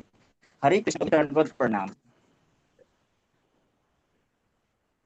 हरे कृष्णा प्रभु जी, हरे कृष्णा माता जी, सभी भक्तों के चरणों में मैं दंडवत प्रणाम। प्रभु जी, मेरा प्रश्न है, तेषाम अहम समुद्रता मुहावरे का अंग्रेजी में अर्थ बताएं। मृत्यु संसार सागर, यानी इसका अंग्रेजी में अनुवाद होता है, I am the saviour of them and take them out of the ocean of that born existence, यानी भगवान शुद्ध भक्तों के रक्षक हैं और भगवान उन्हें इस मृत्यु के संसार से निकाल ले जाते हैं।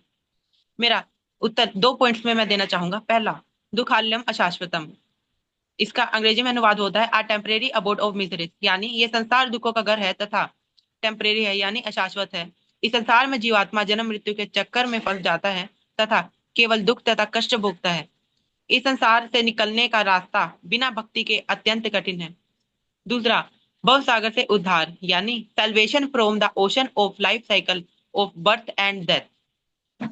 इसका हिंदी में अर्थ होता है कि इस भव सागर से उद्धार करने के लिए जो भगवान है वो स्वयं भक्त की रक्षा करते हैं तथा भगवान अपने भक्तों के संसार से ले जाते हैं।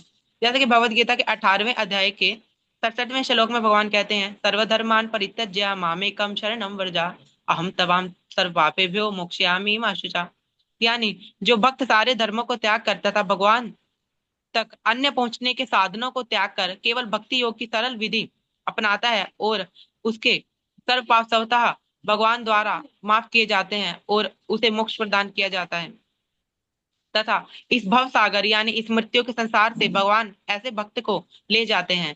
हरे कृष्णा प्रभु जी, हरे कृष्णा माता जी, अगर मेरे उत्तर में कोई त्रुटि हो गई तो कृपा करके मेरा मार्गदर्शन कीजिए।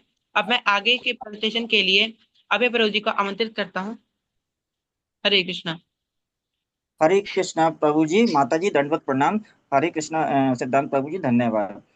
प्रभु जी, आपने मुझे अपना प्रेजेंटेशन रखने का मौका दिया, मैं आपका हार्दिक आभार व्यक्त करता हूँ। प्रभु जी, मेरा जो आज का प्रश्न है वो है संस्कृत या अंग्रेजी में 5 गुणों की सूची बनाएं जो एक कृष्ण भक्त के प्रिय होते हैं। प्रभु जी, मैं इसका उत्तर इस प्रकार से देना चाहता हूँ। पहला जो गुण होता है प्रभु जी, वो होता है अद्वेष्टा सर्वभूताना, अर्थात इसे इंग्लिश में कहते हैं free from hatred towards any being. Hindi में से हम ट्रांसलेट करते हैं तो सब प्राणी से द्वेष न करना। सच्चा भक्त एक जानता है कि सभी प्राणी भगवान के ही संतान हैं, वे किसी से नफरत नहीं करता है। इससे हमें ये सीख लेनी चाहिए कि हमें किसी से नफरत नहीं करनी चाहिए। प्रभु जी, दूसरा जो गुण होता है वो होता है मैत्र एवं करुणाचार, अर्थात friendly and compassionate to all. प्रभु जी, सबके प्रति मित्रता और करुणा रखना। जैसे कि हम प्रभु जी जानते हैं कि श्रीमद् भगवत गीता जी कहती हैं कि भगवान हर जीव के हृदय में विराजमान है, इसलिए एक भक्त सभी प्राणी में भगवान को देखता है और मैत्री भाव रखता है तथा दूसरों का दुख देखकर उसका हृदय पिघल जाता है। प्रभु जी, तीसरा जो गुण होता है वो होता है निर्मम निरंकार, अर्थात free from possessiveness and ego, ममता और अहंकार से रहित। जो व्यक्ति कृष्ण भक्त है वह जानता है कि कुछ भी वास्तव में उसका नहीं है, ये सब तो भगवान कृष्ण का दिया हुआ है, इसलिए वह मोह नहीं रखता तथा वह यह नहीं सोचता है कि मैं ही सब कुछ हूँ, जैसे मेरी शक्ति, मेरा ज्ञान, मेरी गाड़ी, मेरा घर आदि कुछ नहीं वो सोचता। वो कुछ नहीं जानता है, वो केवल ये सोचता है कि सब कुछ भगवान का दिया हुआ है, करता मैं नहीं भगवान है। जब कोई भक्त इस मार्ग पर चलता है तो वह भगवान को प्रिय बन जाता है। प्रभु जी, चौथा जो गुण होता है वो होता है सम दुखम सुखम क्षमी, अर्थात इसे इंग्लिश में कहते हैं equanimous in joy and sorrow and forgiving. प्रभु जी, सुख दुख में संभाव और क्षमाशील रहना। एक भक्त ये भी जानता है कि सुख दुख अस्थायी हैं, ये आत्मा से नहीं जुड़े होते। वो जानता है कि दोनों भगवान की आज्ञा से ही आते हैं। वह क्षमा करना भी जानता है। जैसे हम एक इसका उदाहरण ले सकते हैं कि जैसे महाभारत में शिशुपाल ने कई बार भगवान का अपमान किया, फिर भी वे उसको बार बार क्षमा करते रहे। तो यहाँ पे हमें सम दुखम अर्थात क्षमी का भी अर्थात यहाँ पे उदाहरण मिलता है। प्रभु जी, पांचवा जो गुण होता है वो होता है संतुष्ट सतह योगी। इसे इंग्लिश में कहते हैं always content and satisfied in yoga, अर्थात सदा संतुष्ट और योग में स्थित होना। जो योगी हमेशा संतुष्ट रहता है और निरंतर योग में स्थित है, वह सच्चे अर्थों में योगी है। एक भक्त सदा संतोषी बना रहता है, उसके पास जो भी कुछ है वह उसी में संतुष्ट रहता है तथा वह सतत अर्थात निरंतर अभ्यास में लगा रहता है। वो भक्त भगवान को प्रिय है। तो इस प्रकार प्रभु जी मैं ये निष्कर्ष इसका निकाल पा रहा हूँ कि जिस भक्त के अंदर ये पांचों गुण होते हैं वो भगवान कृष्ण का अत्यंत प्रिय होता है। इसी के साथ में प्रभु जी अपनी वाणी को यहीं विराम देता हूँ। अगर मेरे उत्तर में कोई त्रुटि हो तो मुझे क्षमा करें एवं मेरा मार्गदर्शन करें। अब मैं श्रीमान प्रभु जी को आमंत्रित करता हूँ कि वो अपना प्रस्तुतिकरण प्रस्तुत करें। हरे कृष्णा प्रभु जी, माता जी, दंडवत प्रणाम। हरे कृष्णा प्रभु जी, अभय कुमार सक्सेना प्रभु, बहुत बहुत धन्यवाद। मैं सभी माता जी और प्रभु जी को हाथ जोड़कर सादर प्रणाम करता हूं और मेरा प्रस्तुति है भगवत गीता श्लोक नंबर 5 से। उपमाओं की व्याख्या करें। पत्र पेटिकाएं, मेल बॉक्स। सड़कों के किनारे पत्र पेटिकाएं होती है जिनमें यदि हम अपने पत्र डाल दे तो बिना किसी कठिनाई के अपने गंतव्य स्थान पे पहुंच जाते हैं। लेकिन यदि कोई ऐसी पुरानी पेटिकाएं हो जिनकी अनुकृति कहीं दिखे, जो डाकघर द्वारा स्वीकृति न हो, तो उसे वही कार्य नहीं हो सकता। इसी प्रकार ईश्वर ने विग्रह रूप में, जिसे अर्चा विग्रह कहते हैं, अपना प्रमाणिक वैध स्वरूप बना रखा है। यहाँ अर्चा विग्रह परमेश्वर का अवतार होता है। ईश्वर इसी स्वरूप के माध्यम से सेवा स्वीकार करते हैं। भगवान सर्वशक्तिमान है, अतः अर्चा विग्रह रूपी अपने अवतार से भक्त की सेवाएं स्वीकार ग्रहण करते हैं, जिसमें बद्ध जीवन वाले मनुष्य को सुविधा हो।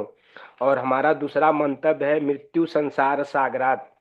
वैकुंठ लोक या गोलोक वृंदावन में आत्मा को ले जाने के लिए भक्त को अष्टांग योग साधने की आवश्यकता नहीं है। इसका भार भगवान स्वयं अपने ऊपर लेते हैं। वे यहाँ पर स्पष्ट कर रहे हैं कि वे स्वयं ही उद्धारक बनते हैं। बालक अपने माता पिता द्वारा अपने आप रक्षित होता रहता है, जिससे उसकी स्थिति सुरक्षित रहती है। इसी प्रकार भक्त को योगाभ्यास द्वारा अन्य लोकों में जाने के लिए प्रयत्न करने की आवश्यकता नहीं होती, अपितु भगवान अपने अनुग्रहवश स्वयं ही अपने पक्षी वाहक गरुड़ पर सवार होकर तुरंत आते हैं और भक्त को भव सागर से उबार देते हैं। कोई कितना भी कुशल तैराक क्यों न हो, और कितना भी प्रयत्न क्यों न करे, किंतु समुद्र में गिर जाने पर वो अपने आप को नहीं बचा सकता। किंतु यदि कोई आकर उसे जल से बाहर निकाल ले तो वह आसानी से बच जाता है। इसी प्रकार भगवान भक्त को इस भवसागर से निकाल लेते हैं। मनुष्य को केवल कृष्ण भावना अमृत की सुगम विधि का अभ्यास करना होता है और अपने आप को अनन्य भक्ति में प्रवृत्त करना होता है। किसी भी बुद्धिमान या विवेकशील व्यक्ति को चाहिए कि वह अन्य समस्त मार्गों की अपेक्षा भक्ति योग ही चुने। मैं अपनी वाणी को यहीं पे विराम देता हूँ। मेरे से कुछ त्रुटि हुई हो तो मैं क्षमा प्रार्थी हूँ और मार्गदर्शन चाहिए मेरे को। मैं औधर्य प्रभु जी को आमंत्रित करना चाहता हूँ, आके अपना प्रस्तुति को आगे बढ़ाए। हरे कृष्णा प्रभु जी। सभी माता जी और प्रभु जी को हरे कृष्णा। धन्यवाद श्रीमान पंडित प्रभु जी। हरे कृष्णा प्रभु जी, माता जी, सभी को दंडवत प्रणाम। मेरा आज का प्रश्न संख्या 7 है, जो भगवत गीता के 11.55 श्लोक से लिया गया है। श्लोक इस प्रकार है, मत कर्म किन मत परमो मत भक्त संग वर्जित निर्वैर सर्वभूतेषु यह स मामिति पांडव। इस श्लोक में भगवान अर्जुन के माध्यम से कृष्ण चेतना के 5 सूत्र दिए हैं, और जो भी व्यक्ति संपूर्ण रूप से इसका पालन करता है उसे भगवत प्राप्ति हो जाती है। पहला, मत कर्म कृत, जो मेरे लिए कर्म करता है। दूसरा, मत परमो, जिसका जीवन का लक्ष्य मैं रहता हूं और वह मेरा ही परायण रहता है। तीसरा, मत भक्त, जो मेरा भक्त है और मेरी अनन्य भक्ति करता है। चौथा, संग वर्जित, जो आसक्ति से रहित होता है। पांचवा, निर्वैर सर्वभूतेषु, सभी जीवों के साथ मैत्री का भाव रखता है, वह किसी भी जीव से ईर्ष्या नहीं रखता। ऐसा भक्त सकाम कर्म और मनोधर्म के कलमश से मुक्त रहता है। श्रील प्रभुपाद जी लिखते हैं, यह श्लोक पूरे भगवत गीता का सार है। इसे एक श्लोकी गीता भी कहते हैं। हमने श्लोक 9.22 में पढ़ा है, भगवान की भक्ति में स्थिर भक्तों की भगवान स्वयं करते हैं, योग क्षेमम वहाम्यहम। और ऐसे भक्त जो निरंतर भगवान की भक्ति में सेवा में लगे रहते हैं, उसे भगवान श्लोक 10.10 के अनुसार बुद्धि भी प्रदान करते हैं। ददामी बुद्धि योगम तम। व्यक्तिगत अनुप्रयोग के लिए प्रासंगिक वर्तमान बिंदु। आज प्रत्येक व्यक्ति इंद्रिय तृप्ति और भोग विलास में लगा है, भगवान से विमुख है, अशांत असुरक्षित रहते हुए निरंतर दुखों को भोग रहा है, जबकि हम सभी भगवान के शाश्वत अंश हैं। मैं वांसे जीवलोके जीवभूता सनातना। जीव स्वाभाविक आनंद स्वरूप गुण को छोड़कर प्रकृति के 3 गुणों के संपर्क में आकर जन्म मृत्यु के चक्कर में सिर्फ शरीर बदल रहा है। श्रील प्रभुपाद जी कहते हैं, एकमात्र भगवान की भक्ति से ही जीवों का कल्याण हो सकता है। अतः हमें मनुष्य जीवन यूं ही व्यर्थ नहीं गंवाना चाहिए और शीघ्र अतिशीघ्र भगवान की भक्ति में लग जाना चाहिए। श्लोक और प्रभुपाद जी के तात्पर्य के अभिप्राय में विशिष्ट संदर्भ। श्रील प्रभुपाद जी का स्पष्ट निर्देश है, जब तक व्यक्ति भगवान के बताए गए कृष्ण चेतना के 5 सूत्रों का संपूर्ण रूप से पालन नहीं करता, तब तक उसे भगवत प्राप्ति नहीं हो सकती। ये human life is useless without the devotion of Bhagwan Shri Krishna. One remains trapped in the cycle of birth and death. और भगवान की भक्ति निश्चल प्रेम और भक्ति में सेवा से पूर्ण होती है। कृष्ण चेतना के 5 सूत्रों को जब व्यक्ति पूर्ण रूप से पालन करता है, तो वह इसी भौतिक जगत में रहते हुए भी उद्देश्यपूर्ण शांतिपूर्ण जीवन यापन करते हुए अध्यात्म जगत में प्रवेश कर जाता है। इन्हीं शब्दों के साथ मैं अपनी वाणी को यहीं पर विराम देता हूँ। मुझसे इस प्रेजेंटेशन में कोई कमी रह गई हो तो मुझे क्षमा करेंगे और मेरा मार्गदर्शन करेंगे। इसी के साथ ग्रुप ई के सभी भक्तों का प्रेजेंटेशन पूरा हुआ।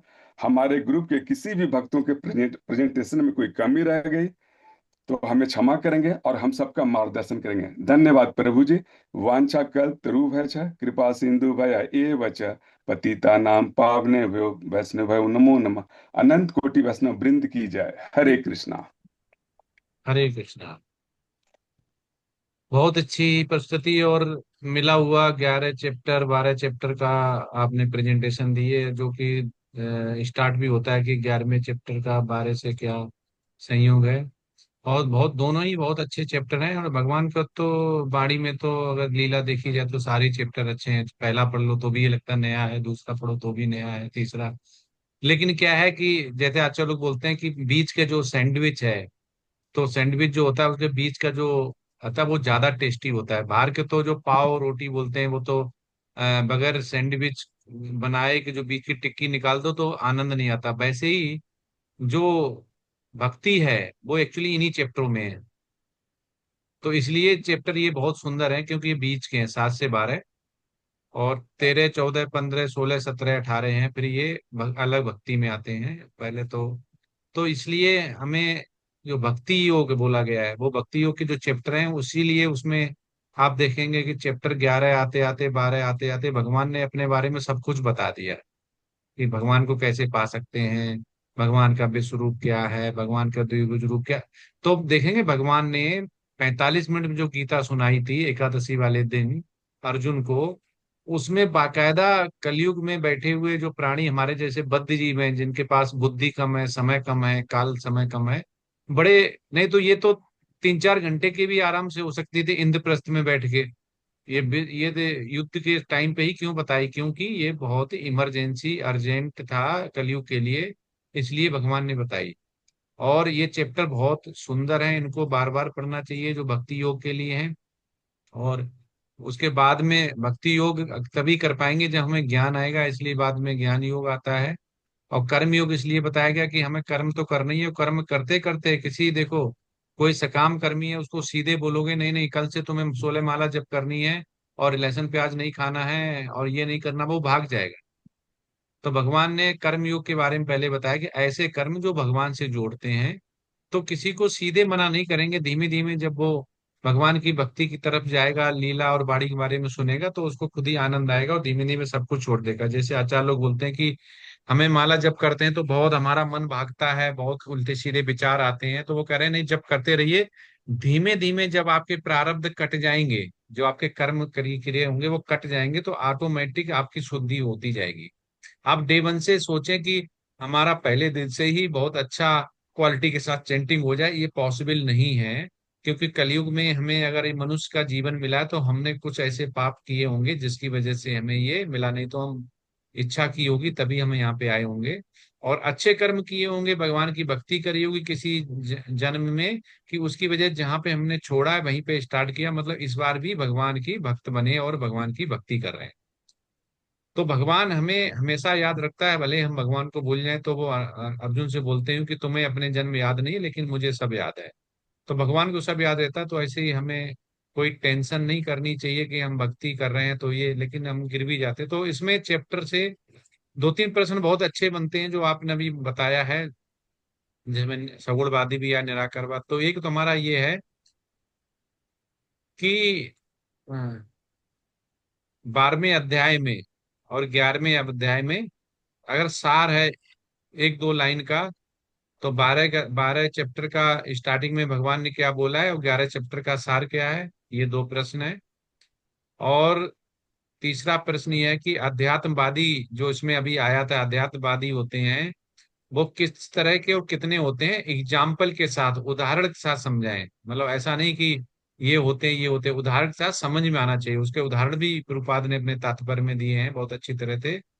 और सगुणवादी है वो क्या होता है, कैसे पूजा करता है, क्या करता है। और निराकारवादी होता है वो क्या करता है। और 5वां प्रश्न ये है कि जो भगवान की सीधे पूजा नहीं करते हैं उनका क्या होता है। ये 5 प्रश्न है। हरे कृष्ण।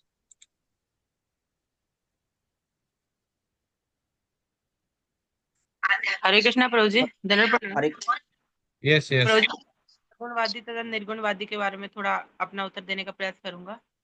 देखिए, जो सगुणवादी होते हैं वो भगवान के द्विभुजी रूप या फिर विष्णु स्वरूप, जो कि हम आंखों से देख सकते हैं, तथा वह स्वरूप जैसे कि अर्चा विग्रहों की पूजा करते हैं तथा उनकी सेवा करते हैं।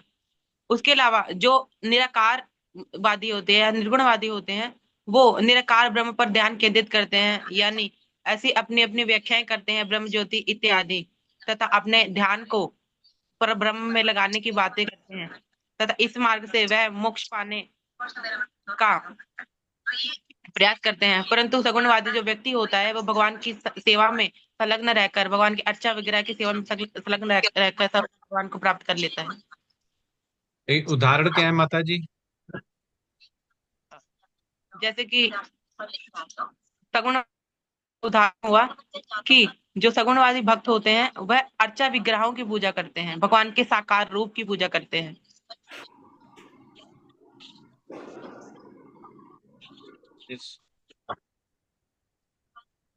और निराकारवादी किसी को समझाना चाहे तो?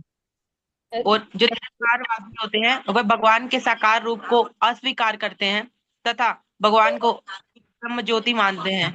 किसकी पूजा करते हैं फिर वो? वह निराकार ब्रह्म की पूजा करते हैं।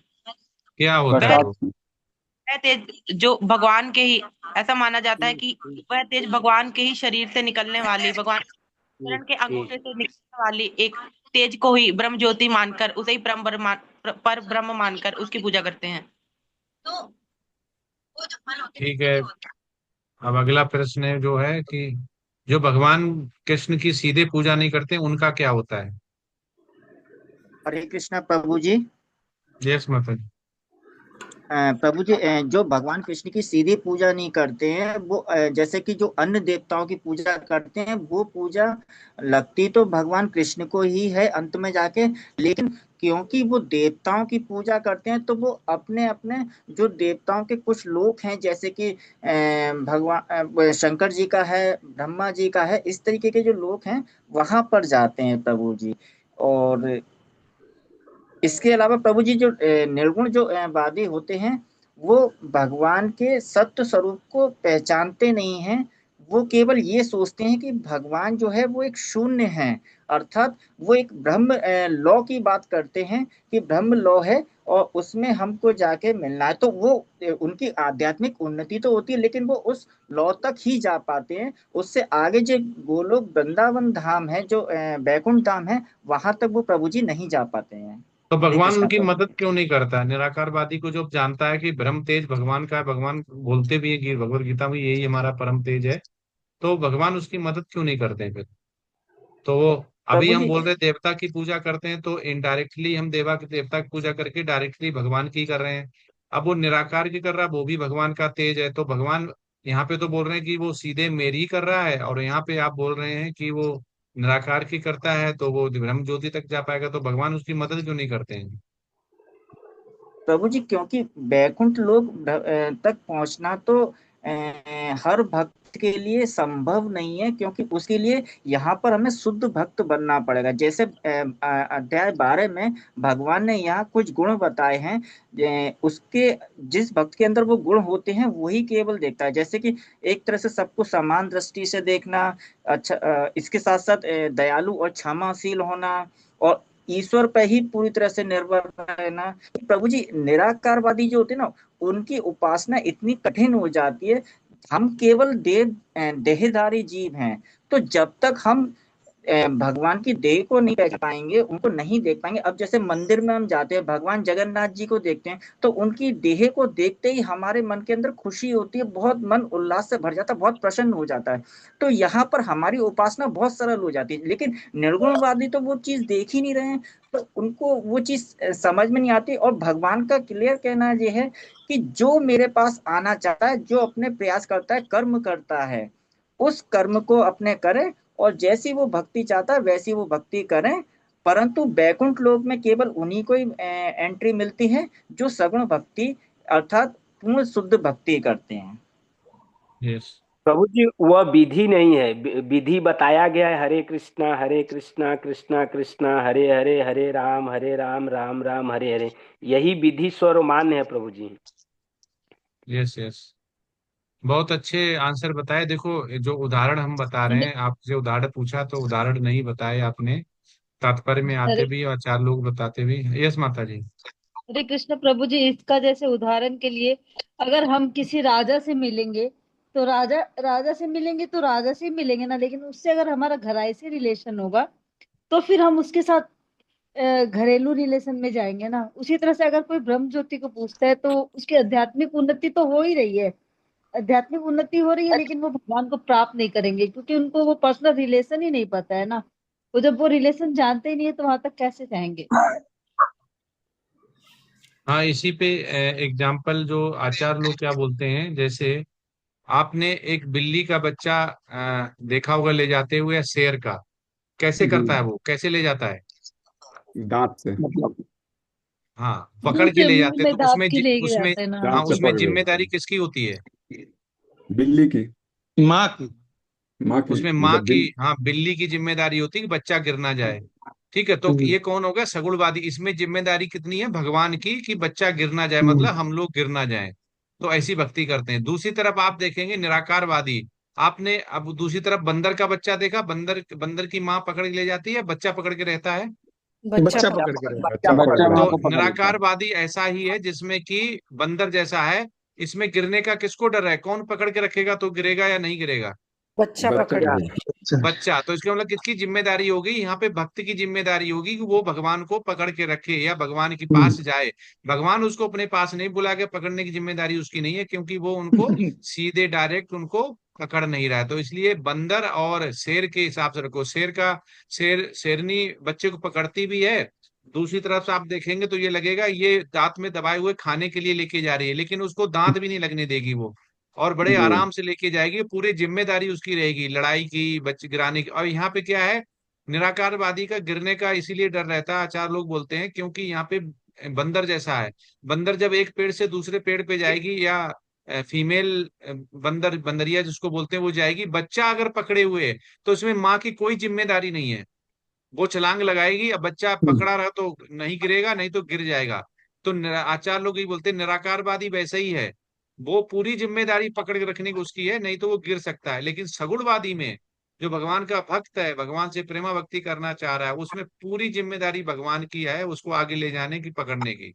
तो ऐसा हमें इसमें आचार्य लोग हमें बताते हैं बहुत अच्छे एग्जाम्पल से।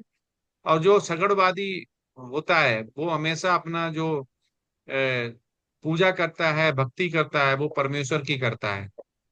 और निराकारवादी वो है, निर्विशेषवादी, वो प्रत्यक्ष रूप से भगवान श्री कृष्ण की तो नहीं करता है, लेकिन वो उनके ही ब्रह्म तेज, ब्रह्म निराकार जो है, उनमें ध्यान लगाता है।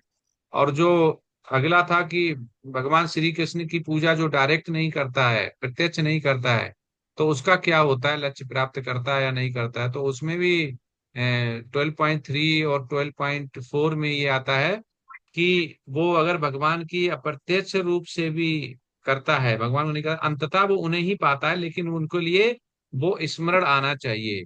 लेकिन स्मरण नहीं आएगा तो जिस लोक के देवता की वो पूजा करता है, तो वो प्रॉस्पेरिटी तो उसे देंगे, मतलब उसे भौतिक सुख तो देंगे, लेकिन वो अध्यात्म सुख नहीं दे पाएंगे।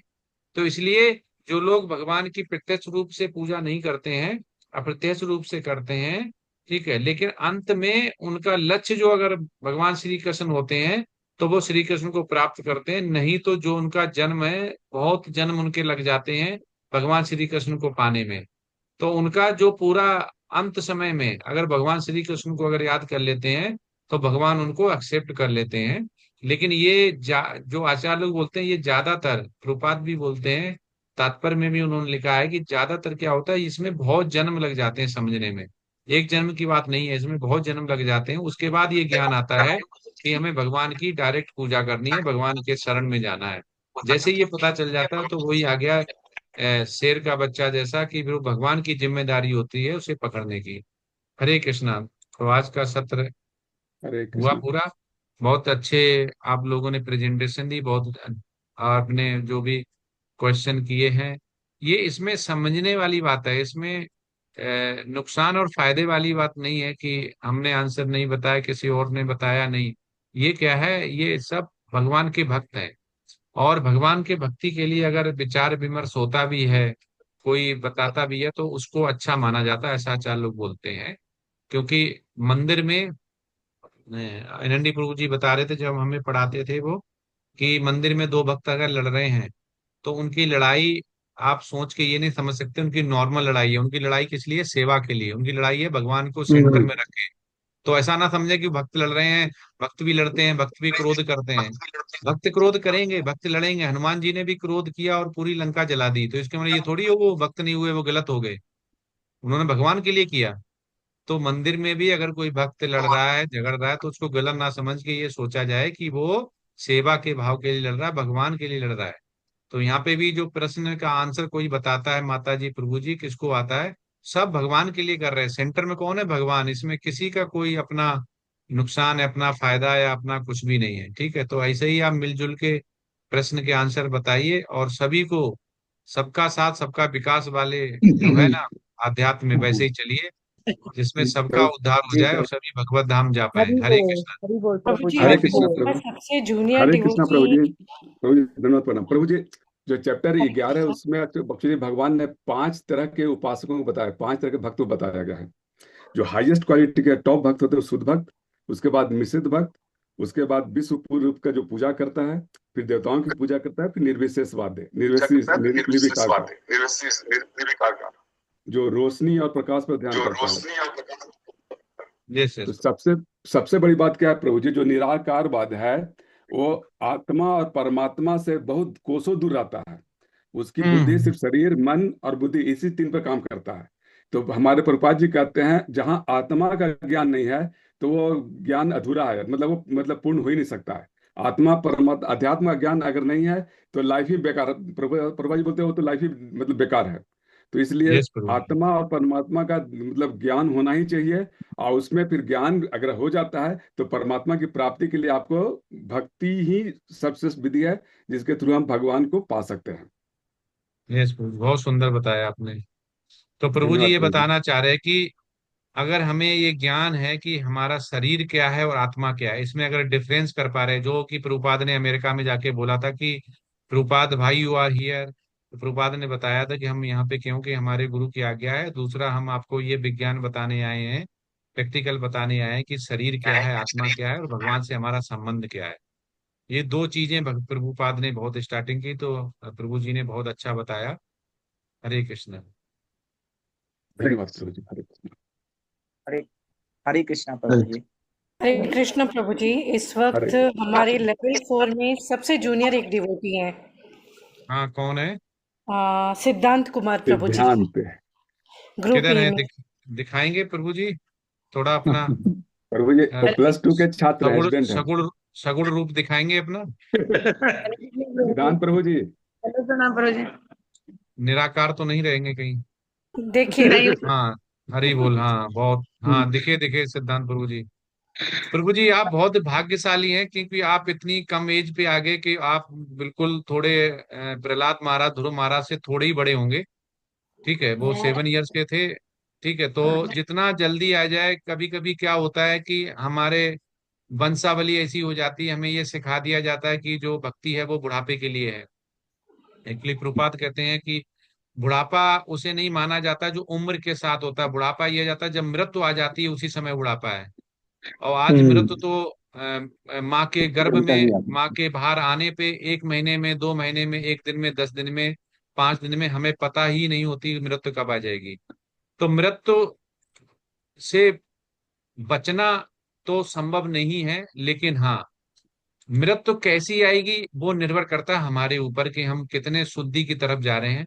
भगवान हमें कितनी अच्छी, क्योंकि हमारा क्या होता है, हम भक्त नहीं हैं प्रभु जी और भक्त हम हैं, तो इतना फर्क आता है। प्रभुपाद बोलते हैं कि बाहर बरसात हो रही है तो भक्त ऐसे समझता है कि हमारे पास छाता है, वो नहीं भीगेगा। एक रोड टूटा है, उस पे कोई साइकिल से जा रहा है तो वो भक्त नहीं है। लेकिन उसी रोड पे अगर कोई भक्त जा रहा है तो वो वैसे जाएगा जैसे कि स्कैनिया की बस जाती है, वॉल्वो बस जाती है, उसके झटके नहीं लगेंगे। दुख सबके पास आएंगे, अल्टीमेट क्या है, सार क्या है, दुख सबके पास आएंगे, लेकिन एक भक्त है वो उस दुख को समझ जाएगा और उसको भी समझेगा कि ये कटने के लिए आए हैं, और वो अपनी भक्ति को उस दुख में समा देगा। भक्ति के सामने उसे दुख नहीं लगेंगे, दुख और सुख तो आगे आते रहेंगे, लेकिन वो उसको पकड़ के नहीं बैठेगा। तो प्रभु जी हरि बोल, इतने कम एज में आप यंग एज में लेवल 4 के साथ हैं और बहुत अच्छी भक्ति कर रहे हैं, और भगवान से हमारी प्रभु जी प्रार्थना आप है जैसे भक्तों और का भक्तों सत्कार, के साथ प्रभु जी आप जैसे कि भक्तों आप, की कृपा।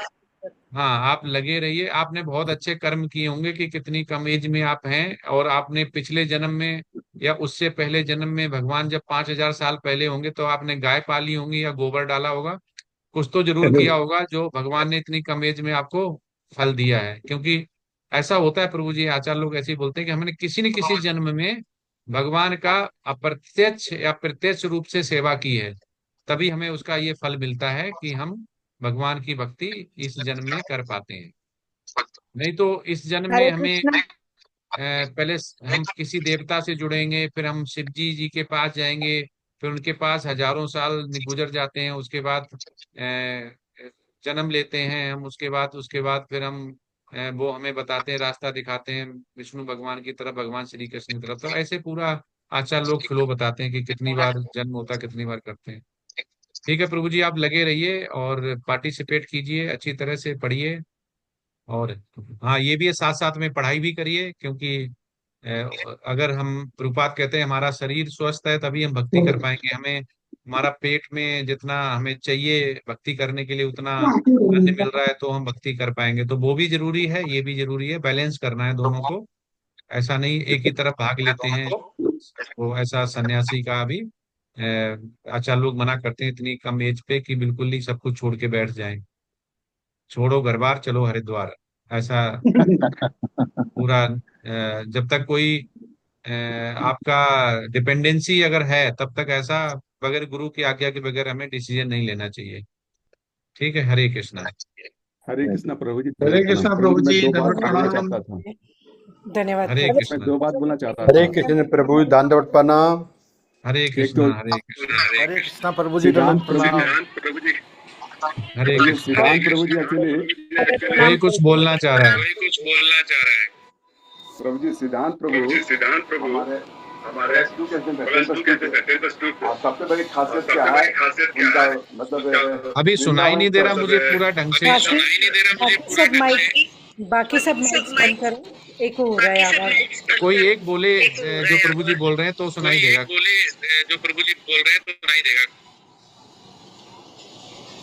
प्रभु जी, मैं ये बोलने जा रहा था,